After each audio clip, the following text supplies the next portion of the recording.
Was I to blame for your demise? Was I to blame with the radio call? That we'll see later, eh? Yeah? Mm. Okay. You don't want to cover it now? You want to cover it later? You want to keep these folk hanging? Yeah, I think so, because it's a juicy one. It's a juicy one, all right? All right, folks. We are covering a lot of questions and also a lot of people wanted to know how we prepared for the trip. Also, our decision making. Do we make bad decisions? Do we make good decisions?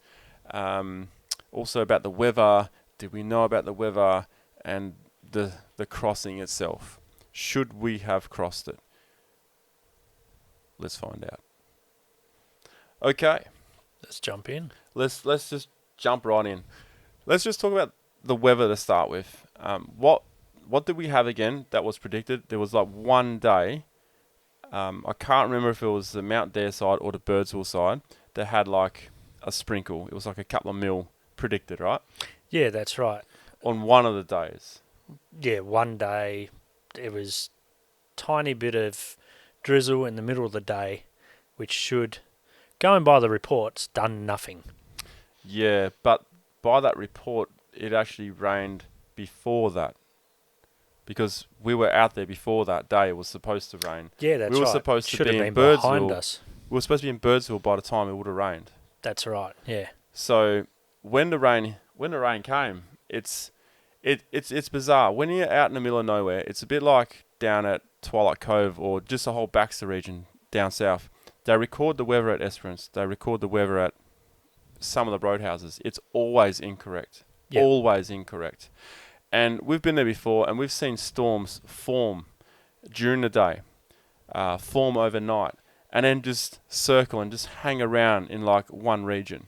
Oh, that's right. It's quite incredible, really, when you're in that situation. And the force of nature at those times is it is pretty epic to see, and it's pretty epic to experience within reason. Within reason, that's for sure. But the other thing is deserts actually create their own storm or weather patterns. That's the other bit I was going to go on to. Yeah, exactly. Yeah. So it's such a big region. What is it, like 300 to 500 k's or something like that between Mount Dare and Birdsville, right? Yeah, it's around the 500 kilometres. Okay, so many European countries are smaller than that.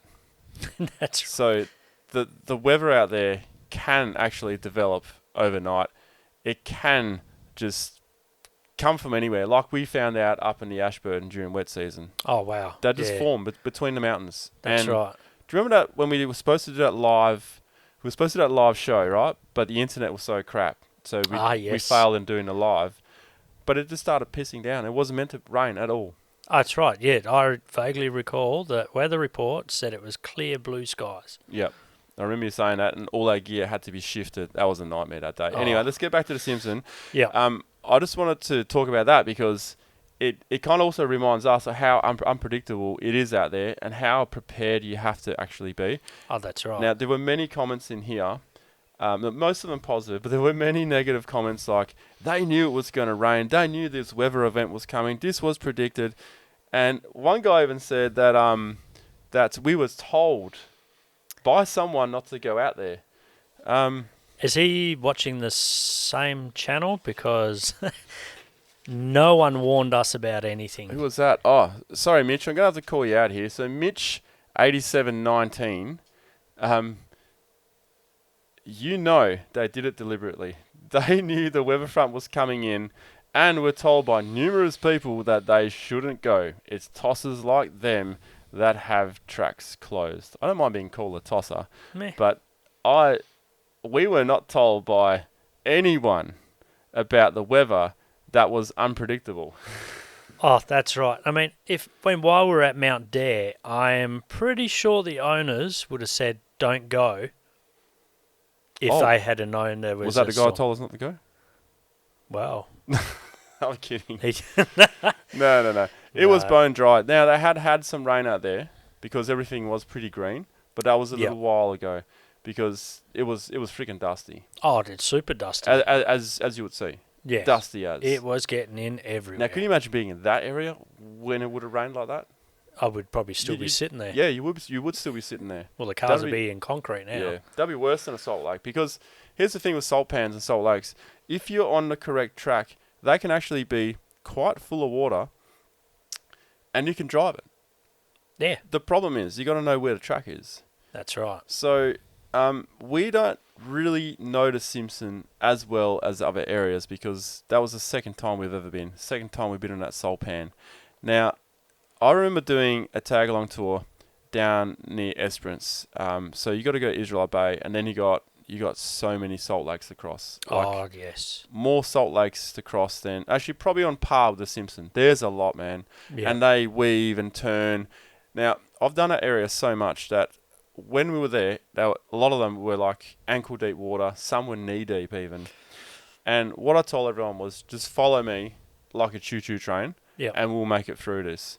And yeah, there were a few that I wasn't too sure about, and we had to go around the edges, which was okay in that case. But Oh, that was sometimes you lucky. can't go around the edge. They're usually the softest. Yeah, yeah, and that actually that's another good thing. So when it rains out there, what's your thoughts? So you're coming out, you're on a track, it is covered in water, but you can see it clearly. There's some ground around the sides you can take. There's a couple of bushes there, or would you go through the middle?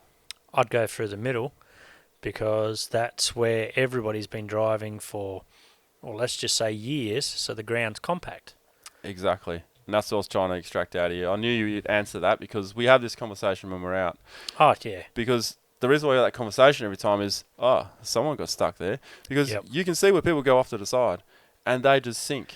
Well, there's been a few tracks where I've stepped off the side and gone down to my knee. Oh, yeah, like the Ambadell. Ambadell, that's the one, yes. Yeah, yeah. That was interesting. Like, literally 1 foot or half a foot off the track, sink. And that was just body weight. Can you Yeah. imagine putting a car in? And that's the thing. If you don't know the area too well and you have to cross it, you're going to be white-knuckling that steering wheel, because Oh, that's right. if you know what's a lot of people who travel a lot in these certain areas, as soon as you get one wheel off that track, you go down. Oh, And that's right. you only really know when you're there. You could show me a photo of a track, and I could have a fair idea what to do, but until you're actually there, you can't really determine if is it better to go to higher ground here, or is it better to go through the middle where everyone's been driving for a very long time. That's right. Because some of those holes are different, right? Yeah. Some are known as bog holes. They're the ones that are overdriven. Yep. And then there's some that are, this is just the main track, and it's got a whole heap of water on it. That's right. And the reason why it's scary for people is because they can't tell how deep it is. Yep. So if you know the track, You're pretty safe. you know how 9 deep out it of is. 10. Yeah. That's, So I guess that's where you check the track. that's right. I mean, there was several different tracks around where it was either take the muddy original line or take the higher ground where you could see there was a track or two, but when we walked up there, we were sinking underfoot. Yeah, and you could see where the wheels are sinking as well. Yeah, And the more wheels that are driven the same track, the more water have been pushed to the surface. that's right. And we found that out just by walking around. Yeah, so if you can't walk it, you definitely don't drive it. Yeah, but even like if there's a lot of traffic for a while, it brings the moisture up. Yeah, But the thing is, if that continually gets driven over the years, that's going to compact and form a new track. that's right. But it's And going to then take a long time. Yeah, then it's a safe track to Mm. take. So let's bring this to the Big Salt Lake. And I totally get a lot of these questions, because if people haven't been to that salt lake, or they haven't crossed many salt lakes, or they haven't done a terrible amount of full driving, Yep. you are going to ask these are valid questions. Like, you wouldn't know unless you do it a lot, right? That's right. First of all, people question, why didn't we all just drive around the way that I drove around? Second of all, why did we drive it in the first place? And third, did we walk it? Let me just start by saying, when we first got there, we walked it. Yeah, we walked Well, it for several yeah. hundred metres. I think you did about 300 metres. I did about 600 metres, because I was recording this stupid thing where I was just, I was doing a reel about I will walk 500 miles, which we haven't used yet. Sorry, Jono. So he also walked all the way out there. Yeah. And it didn't matter if you're on where the tracks were or off where the tracks were. it was all pretty dry. It was all pretty firm. Yes, there were some slippery surfaces, but it was pretty firm underneath. It feels pretty solid. I reckon we should be fine. Yeah. But this thing is like, I reckon 2.5 Ks long. What do you reckon? It'll be close to that. Yeah, it was long. Yeah? So you Very think, long. Yeah? Yeah. Well, it would have seemed a lot longer for you. Oh, it definitely seemed a lot longer for me. So it is a long way. You're not going to walk 2.5 Ks. No. Someone did ask, why didn't you send a drone up? Why didn't we send a drone? I guess we felt we didn't need to, because after we drove the Popples to Popel's Corner, Yep. that was hectic, man. That was super hectic. And then walking firm tracks, where you're going to think, well, it's fine. Yeah, but the thing is, we then found out that we had to drive back the same way Yes. from Popel's Corner, which I wasn't too comfortable with, because like I felt like I just made it through, because that trailer was really anchoring down. Yep. But when we went back through, I was like, wow, It's like this is like twice as easy now. Yeah. It's like, because I went from there's no way we're crossing that Salt Lake. That dried out so quick. Yeah, I remember thinking we may have to find another way around it. Yep. To maybe we camp on this side, to the point of when we went back, I was like, confidence through the roof. We're going to do this. Yeah, we can do this. And we sent the Prado first. If Yep. I had any doubt, we wouldn't be able to cross. Wouldn't have Salt Lake. sent the camera We car. wouldn't have sent the camera car. No. Because I remember I was anxious about the crossing to relieved. Yep. But then somewhat like, the excitement's kind of gone a little bit, because Now it's easier. yeah. So Yeah. I was super confident, man. Yep. So we sent him over first. Then he gets 70 metres from the end. So when you hear that a Prado gets 70 metres from the end of a Salt Lake, and they were having a bit of fun on the way across over the radio, although his voice did change a bit, and Yeah. you know, we could Well, if a sense shopping trolley can get that far, exactly. the cruisers should have got to the other side no problems. Yeah. So you thought. So I thought. So what do you think happened as you were driving across? Now, I have my theory, but you can tell me what went on when you crossed it. Well, I've had the bonus now of seeing the footage and being able to review a bit of the footage and what I felt when I was driving. Mm-hmm. So the track was firm the whole way. There was a lot of puddles and mud that I was splashing through, but there was a certain point where one of the wheels had just grabbed the edge, and as soon as I've touched the edge... What do you mean by grab the edge? So you got your two wheel tracks, and there's just sloppy mud either side.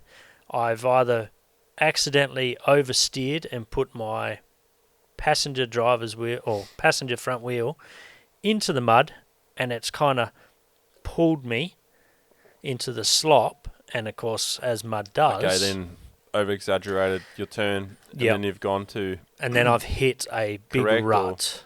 yeah. Well, I Okay. didn't even get to correct it yet, and I've hit that rut. And when we slowed it down, you could see where it ripped the tyre off. Yeah, like we. And then yeah. you've got no chance. Yeah, like you can see just where the tyre comes off Yeah. when you zoom right in on that footage. That's incredible. Yeah. It's hard to see if the front wheel has come off by now, but I reckon it must have, because I don't see how it would have come off in the hole. No, You know definitely what I mean? not. Then again, when we pulled you out, this CV cracked, so maybe there was so much pressure being put on it, so maybe the tyre, that front might have come off. It's so hard to tell. I don't think we'll ever find out. No. But it's an interesting thing, right? So when the Prado went across, I remember we had the conversation afterwards, and I'm not sure if this was recorded or not. It may be. But I recall Chris saying, stick to the left. Don't go to the right.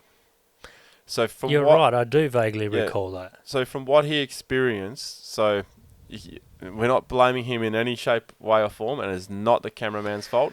Maybe When he drove, when he drove across, he felt that sticking to the left is probably the best thing. Now, I don't even think he would have seen that hole, because there was no warning about the hole. So no, it just looked like he may have actually gone past shimmer that of hole water. sideways, facing the other way. Yeah. He was that sideways. But I was quite proud of what he did. as soon as he felt like he was going nowhere, he just stopped. Stopped. Yeah, it's not bad, man. I haven't sunk it in. I stopped, like, as soon as it just started to lose that traction, I was just spinning, I stopped. Because that was the easiest recovery I've ever done to a vehicle in mud. I Yep. couldn't believe it.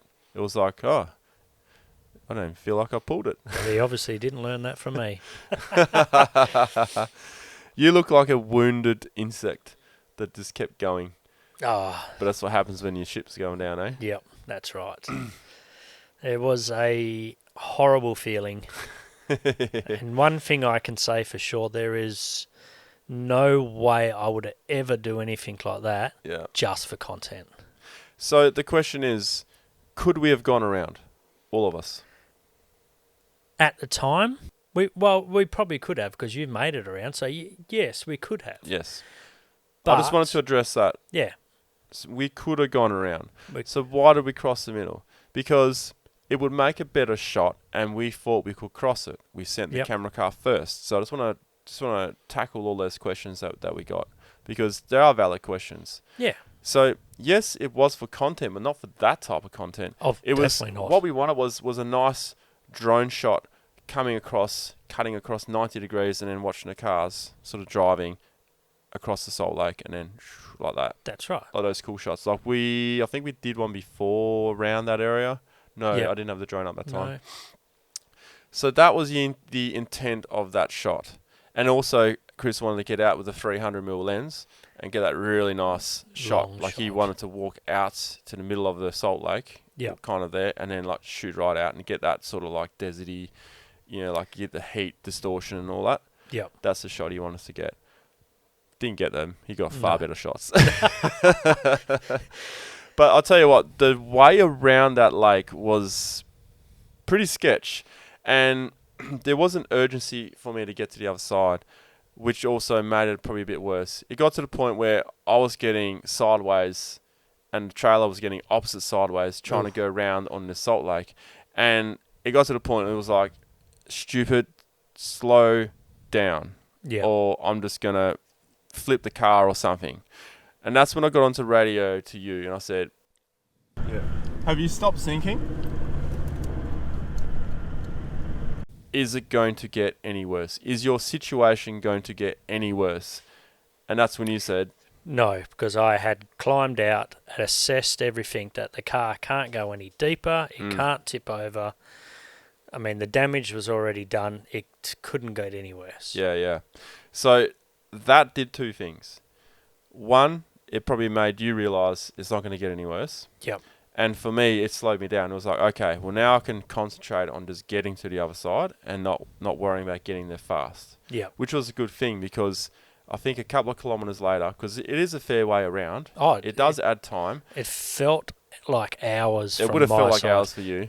And then getting around, there was a couple of questionable sections, and one I think we may have. I have a feeling that there was a camera in my face still, because I think Jono he was like in turbo mode because shit was going down. And we got to this section and we're almost at the end of this Salt Lake crossing, going around, and it had all this water in front of us, and I was like, man, does not look driven for a while, and it is super soaked, and I don't know the Salt Lake. No. I do not know the Salt Lake. If you know the Salt Lakes, you got a much better chance to make a better decision. Yep. So Jono then spotted off to the side, because we were looking around for options. I was contemplating what gear I needed to get through this, and also contemplating ditching the trailer to get through this. And I didn't want to have 3 vehicles stuck. But Jono noticed some freshly made tracks off onto the island and around and then down. Yep. And there would have been like maybe 6 or 8 cars, I estimate, from a vague memory, that would have driven it. Definitely more than 5, I would say. Yep. So we were like, cool, that's the way we'll go. So I was able to reverse up and then go around, because I stopped right at the edge of this thing. Yep. And that's how we got around to you. Thank goodness. Can you imagine 3 cars stuck and one stuck somewhere else? Jeez, yeah, that would be just a nightmare. Yeah. And I guess it was an urgency, well, at least for me, and I think for all of us actually, to, even though it had rained, right, we didn't know if it was more rain coming. That's right. It's very unpredictable. and there were clouds about. We just didn't know. Yep. So we needed to get the heck out of there, and that's why we kept pushing. We didn't want to sit around and wait a couple of days, because what if there was more rain coming? That's right. Then we'd be on a satellite phone asking for a rescue chopper. That was my fault. Yeah. Maybe we made a bad decision there. Maybe we didn't. Well, But there were people before us, there were people after us. That's right. And there are a couple of comments here from people, which Jono will throw up on the screen. I'm not going to read them out, but they'll be on the screen, about other people that crossed a day or two behind us, facing similar situations, Yep. but at a less severity, and some that were crossing quite close to us as well. Yep. That faced very similar conditions as well. Yeah. And you can't say that all those people are risking it for content as well if there was a storm coming.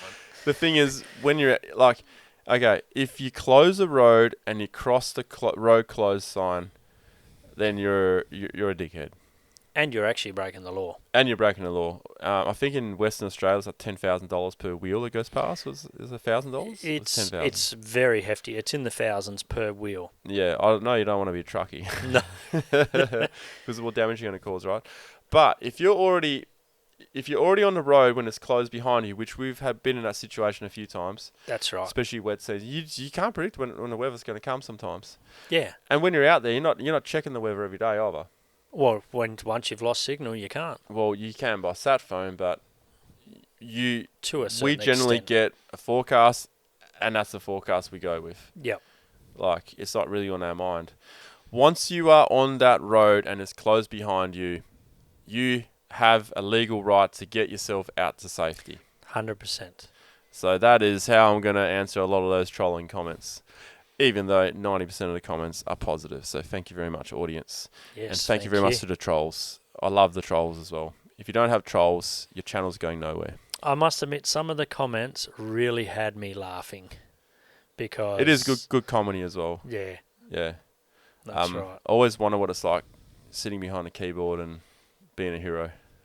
There is one little one that I'd like to just, with that crossing, Just a couple of niggles. is I've had a few people ask me this as well, is how fast was I travelling across that Salt Lake? Yeah, okay. Even you questioned me. Yeah. So when I first saw your footage, I was like, man, this dude's hooking it. That's got to be like third gear high. Yeah. That was my guess. Yeah. Well, you were half right. It was third gear low. And we all know that, third gear low, redlining one of these 79s is 40 kilometres an hour? Oh, you're hurting you're hurting It your bus should be there, mate. screaming. Yeah, I just wanted to clarify that one. I was not being a hooligan. You're still a 'Cause in hooligan. yeah. You're still a In hooligan. those situations, I never go over third low, because second low is what I call get me out of the shit gear. And I want to be able to snap that rather than trying to come from fourth or fifth. I get what Yeah. you're saying, because I'll do that for sand dunes and stuff, because there's not really any other gear you can snap. It doesn't really work from fourth to third, but it does work from third to second, so I know what Yeah. you're talking about there. But yeah, look, even 40 k's per hour, would you, knowing what happened now, would you have done the same speed on that crossing? That is a really hard one to answer, because, knowing what I know now, I mean, it could be the same gear, but would you have done the same speed? I probably would have backed off a bit. But then I've already done the track now. Now I know exactly where the lumps and the bumps to miss to stay on the track. So Yeah. See, because the thing is, like, the faster you go, the easier it probably is to lose control when you Yes. start sliding. It's That's pretty right. hard to stop something that's, it'd be a lot easier to stop something going at 30 k's than 40 k's. definitely. But hindsight is a bitch. That's right. 100%. Torbs, there are a lot of questions for yourself. So, electrical fires. In the VOs, I talked about electrical fires, but Yep. we couldn't really film them for various reasons, because one, when you have a fire in your footwell, you're in there trying to stop a fire. I'm pretty sure you're going to tell us to get fucked if we're trying to get a camera in there, right? Yeah, there's no stepping aside so you can focus. No. Yeah. So, with the electrical fires, I mean, being a Sparky, luckily, the second I smelt that, I knew what it was. Mm. So I've jumped down, pulled the plastic cover off the footwell, and all the harness plugs, so the original Toyota harness plugs, with that salty water, once it had dried out, it had created just a big short circuit. And they just all shorted out, and with 12 volts, they just get hot and burn. They do. They get very hot, actually. And they go quick. And with the salt content in that region, like a salt pan, it's generally like, I don't know if it's a fact, but I've heard it can be up to, it can be up to 4 times as salty as the ocean. Yeah, and I've heard that's pretty salty. That's very salty, yeah, and that's very corrosive. Yeah. Not to mention it is very corrosive. Because I remember when it first started drizzling, there was just enough drizzle to warrant the wipers. Yeah. Right. And that's what I hate drizzle. If it rains a bit, good, because then the wipers are nice and lubricated. These weren't. All it did was lubricate all the bloody the black acid, rubber and I started getting a black windscreen. I remember asking you guys, "Are you guys getting a black windscreen?" And nah. And then half an hour later, I'm getting a black windscreen. Yep, it was all eating the rubbers. it. Yeah, that I've never experienced that before. Yeah, that was crazy. So, water and deserts and salt pans, not good for your car. No, tell me about it. The price tag at the moment, and it's still not finished. So how many electrical fires did you have again? 2, right? 2 fires on that one. And were they both in the same area? No, they were in 2 different areas. Oh, really? I Yes. thought they were both in your footwell on the driver's side. Sorry. Yes, they were both in the footwell, but in different locations on the trip. One of them was your window wipers, yeah? Oh, your window winders.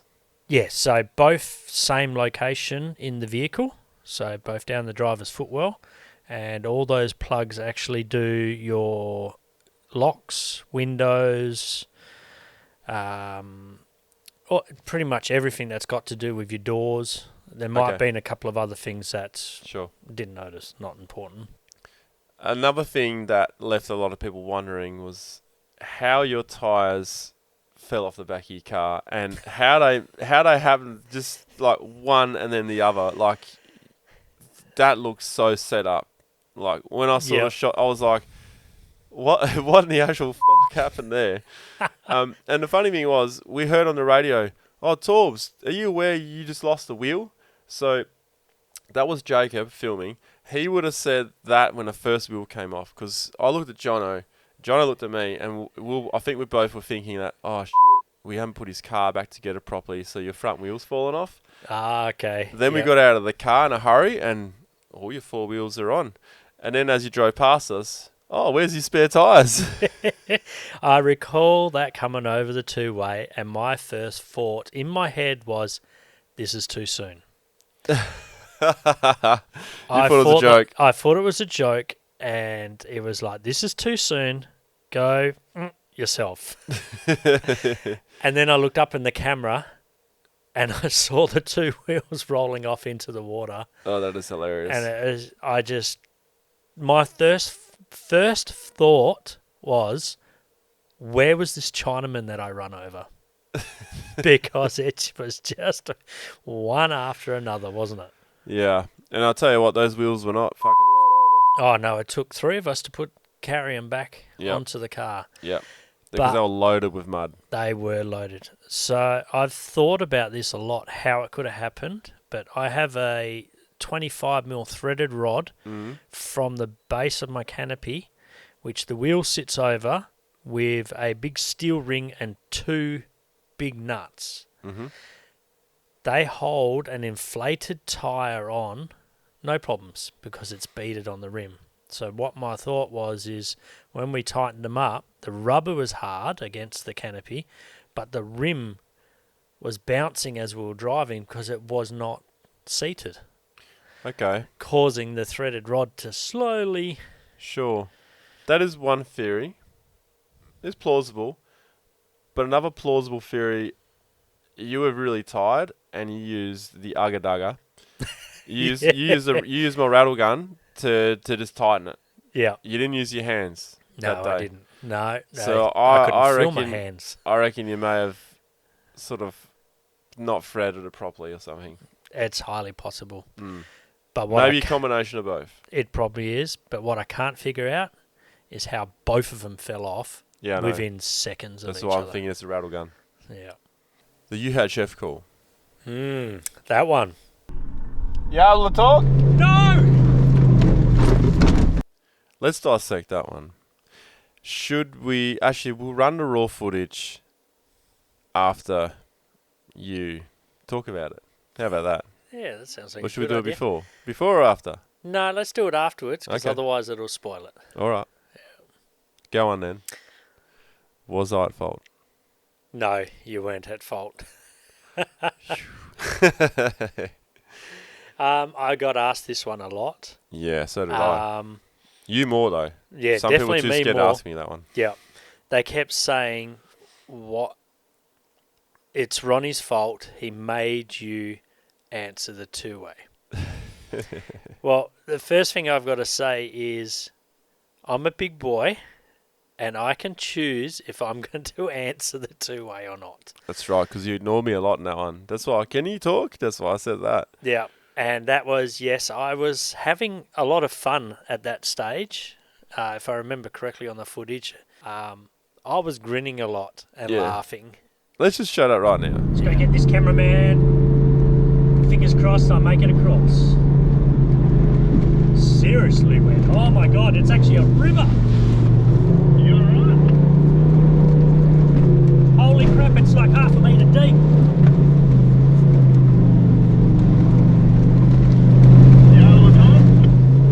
No! You were smiling Yeah. for a period of time, and then you got caught up. Yes. You got crossed up. Let's talk about the damages to your vehicle. And I guess some people want to know, are you going to be covered by insurance? So far, everything is covered by insurance. Okay. That's actually another good point. If we hadn't have taken that track Mm. and gone around which is not a gazetted track, Oh. because if you look at the Simpson Desert Crossing, where we drove is a gazetted road. The QAA line. Yeah. If you go around, you're actually driving off. So in theory, your insurance company might not cover you because Yeah. you're not on a Gazetted road. gazetted road. But also, I guess if you're allowed to be there. So, Yes. so if there's another track that may not be on the map that's not gazetted, I think if you're allowed to be there, Yeah. then you're covered. It's a bit of a grey area. It is a grey area, and insurance is dicey, but we've covered that. Well, Yeah. I've covered that in a different video, You so we won't have, get yeah. too much into it here. No. But But luckily, yes, the insurance is covering it. Mhm. They have assessed a bit of the footage, and that's it. Yeah, they can see the footage. yeah, that's right. So there's no fibbing there. They see it all. Yeah. So, Yeah. but unfortunately, it is getting very high, and it's still not finished. Do you want to read that out loud? I didn't write that. Eating. I think you know what that's about. Yep. So surprisingly, not really surprisingly, there's only 4 comments about this, and had the thing not happened on the Salt Lake, I reckon this would be the main comment, Yes. right? Where the camels are. So, did I or did I not eat camel poo? Should we leave it to the imagination? Well, Do people really think I did it? I know you did it. Or Well- didn't do it. We'll leave it at that, eh? Yeah, I I reckon think we'll leave so. it at that. You got at Yep. least some kind of mystery, right? That's right. Do I chew on animal dung to see what animal it is?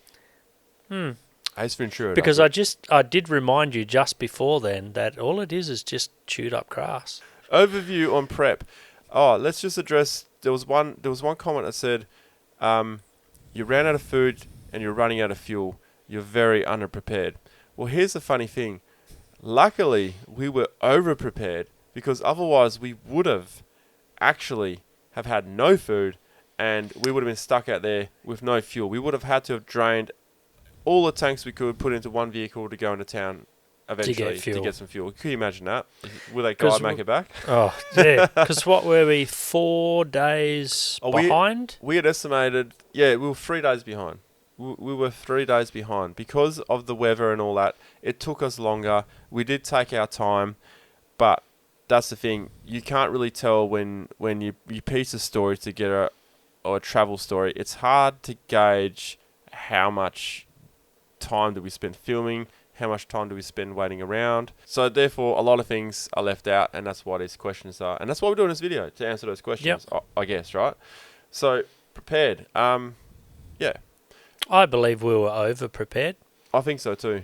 I had... Well, aside from I did not have a spare CV, but I mean, how much can you carry? Yeah. I think I forgot my tracksuit pants, so I was a bit underprepared. Well, actually, if you go back, which you can, and check the weather, they had predicted all in the mid-30 degrees with minimums of like 15 at night. So... I don't remember that. But it was pretty cold out there, but it was also hot. Oh yeah, once that rain came in, it got really cold. Yeah, that was cold. That day was Yeah. raining. That was freaking cold. And you're soaking wet and you couldn't dry. Yeah, and covered in mud. That sucked. That was afterwards. Yeah. Recovery gear. Were we prepared? Hell yes. We were prepared big time. Actually, hang on. Your winch wasn't working. I can't... Just before the trip, your winch wasn't working and we decided to go anyway. No, the winch was working. No, it wasn't. No, because the day before we were leaving, you were like, you got it to work to spool in, right? Because you had all your rope out to check the rope, and then all you could do was spool it in. You couldn't spool it back out. I thought I fixed it. No, you didn't. No, Bugger. it didn't work. But the decision was, the Prado has a winch, I have a front winch, I have a rear winch. Yes. And we were mainly concerned about if the trailer got caught up. Well, I have a rear winch. Let's use a rear winch. Because I've never really had to use a rear winch ever. I just turn a car around, except for when I pulled you out. That's the only time I use a rear winch. I don't no longer have the rear winch. Spoiler alert. I've saved 45 kilos, but that's for another time, another video. Sand anchor. Every sand anchor I've used, I have not for the life of me been able to work out how to use them. I've had other people around. I think we had like 4 or 5 other blokes around. We were trying to use it. We were testing all recovery gear. Sand anchors are utterly useless. They take up a lot of space. Oh, yeah. They weigh a lot. Like, they're heavy for what they are. I think a dead man is a better alternative. No, I didn't carry my dead man this time. Hindsight, I would have brought the dead man. Would have worked well. Especially because we're in the desert, right? Yeah, that's right. It's not like you can dig a massive hole and bury your spare tyre out there. Yeah. And it's not like someone can always drive around me without making a new track. Yeah. Which you don't want to. You don't make a new track for a recovery. You make a new track for an emergency. That's right. Or something like that. Yeah. I think we've answered most of the stuff here. And what I just want to say is, as always, you can't please everyone. And there's always going to be people saying shit. And that's fine, because it's funny, it's hilarious, but I feel all the decisions we made were pretty good. Yeah, some of them could have been better, but they're hindsight. That's hindsight. That's right. And one thing that I was kind of really proud about with the whole crew was no one really panicked. No. Like, in that situation, I reckon 10 years earlier, 10 years less experience of all this travel we've done, I reckon we would have freaked the fuck out. And then it would have really gone wrong. Well, then we would have made other bad decisions, right? Yeah. So I think we were quite level-headed when everything was going on. And I think after that experience, I lost the wheel on my vehicle. And even then, we were like, well, let's just fix this, There was no real anxious... There was not really any anxious moments or anything. Of course, when the thing happened, it was like, whoa, what the... Yeah, that's right. But, it's you live and you learn, and you just gain more experience. So I think experience is one of the things that is undervalued. 100%. But actually, one thing we can do better, Yeah. is bring more spare parts.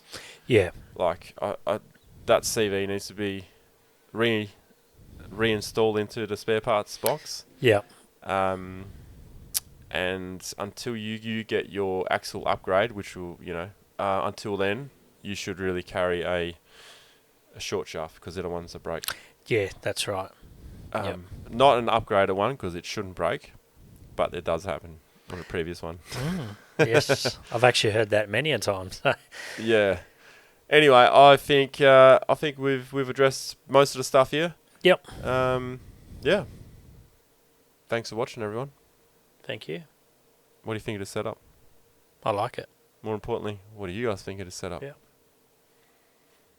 Should we do one of these after every big adventure? I suppose if there's a lot of questions, just this one in particular had a lot of questions. So, all right.